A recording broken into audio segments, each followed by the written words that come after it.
மகாத்மா காந்தி பெயரை தாங்கிய மகாத்மா காந்தி ஊரக வேலைவாய்ப்பு உறுதி சட்டத்தை சிதைக்க நினைக்கும் பாஜக அரசை கண்டித்து ஒரு மாவட்டமாக ஒரு மண்டலமாக தொடர் பாத யாத்திரை போராட்டங்களை நடத்தி வருகிறோம்.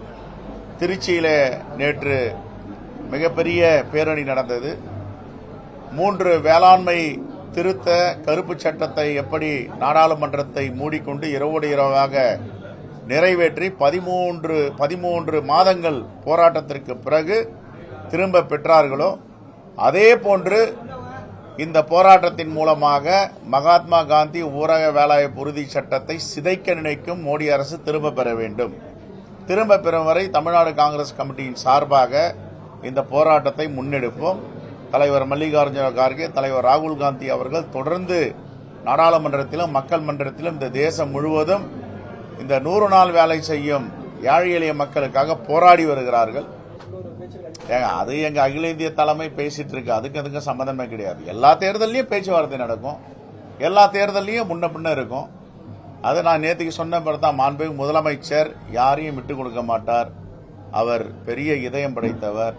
எப்படி தமிழ்நாட்டு மக்களுக்கு பல திட்டங்களை, இந்தியாவில் இல்லாததை, உலகத்தில் இல்லாததை, அது காலை உணவு திட்டமாகட்டும், தமிழ் புதல்வன் திட்டமாகட்டும், புதுமை பெண்ணாகட்டும், எண்ணும் எழுத்துமாகட்டும், நான் முதல்வன், எப்படி ஒரு நோவல் ஐடியாஸ் கொண்டு வந்து இந்த தமிழ்நாட்டை முன்னேற்ற வேண்டும் நினைக்கிறாரோ அதே போன்ற கூட்டணி கட்சிகளிடம் மிகவும் ஒரு தாயுள்ளத்தோடு நடந்து கொள்வார் என்ற நம்பிக்கை எல்லோருக்கும் இருக்கிறது. அதெல்லாம் மாற்று கருத்து இருக்கு. இன்னும் ஓரிரு தினங்கள் நியமிப்பார்கள். இன்னும் ஓரிரு நாங்க ரெடியா இருக்கோம், தயாரா இருக்கோம். ஓரிரு தினங்களை நியமிப்பார்கள் என்று நாங்கள் முழுமையாக நம்புகிறோம். அப்படிலாம் கிடையாதுங்க.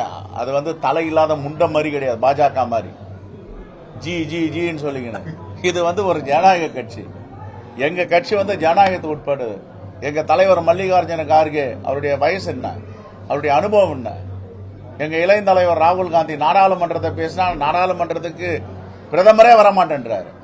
அவருடைய தியாகங்கள் என்ன. அதனால காங்கிரஸ் பெரியகத்தை அப்படி ஒப்பிட்டு வைங்க. நாங்க என்ன சொல்றோம், எங்களுக்கு நீங்க வழிகாட்டுங்கன்றோம். எங்களுடைய கருத்துக்களை, எங்களுடைய பார்வையை நாங்க சொல்லிட்டோம்.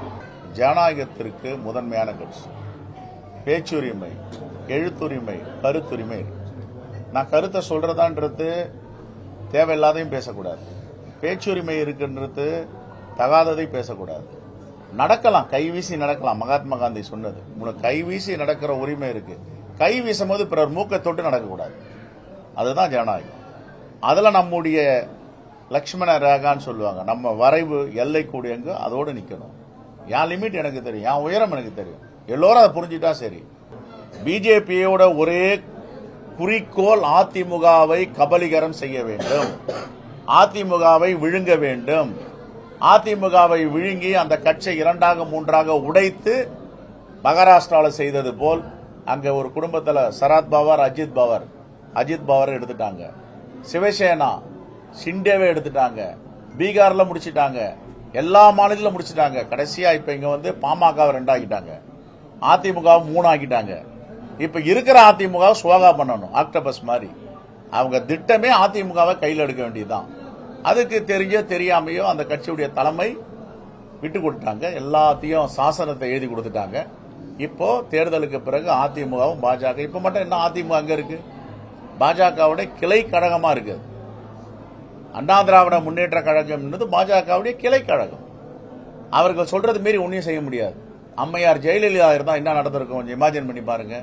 அதிமுக தலைமையில் கூட்டணினா மோடி அதிமுக கூட்டணி சொல்லிட்டு தமிழ்நாட்டு விட்டு அவர் போயிட முடியுமான்னு கேட்கிறேன். அவர் பிரதமர் யாரா இருக்கட்டும், நீ யார் இதை சொல்றதுக்குன்னு கேட்பாங்க. ஆனா ஒரே மேடையில் அதிமுக தலைமையில் கூட்டணி எடப்பாடி பழனிசாமி அவர்கள் பேசுறார். அவர் என்ன சொல்றாரு, என்டிஏ கூட்டணின்றார். அமித்ஷா என்ன சொல்றாரு, நரேந்திர மோடி அவர்கள் தலைமையில் ஆட்சி அமைப்போம். அப்படின்னா யாருல டிசைடிங் ஃபேக்டர்? இப்ப நான் சொல்றேன் காங்கிரஸ் இந்தியா கூட்டணிக்கு தமிழ்நாட்டின் தலைவர் அண்ணன் மு.க. ஸ்டாலின் சொல்றேன். அதே மாதிரி நரேந்திர மோடி அமித்ஷாவோ என்டிஏ கூட்டணிக்கு தமிழ்நாட்டின் தலைவர் எடப்பாடி பழனிசாமின்னு சொல்ல முடியுமா? இவங்க கேட்க முடியுமா?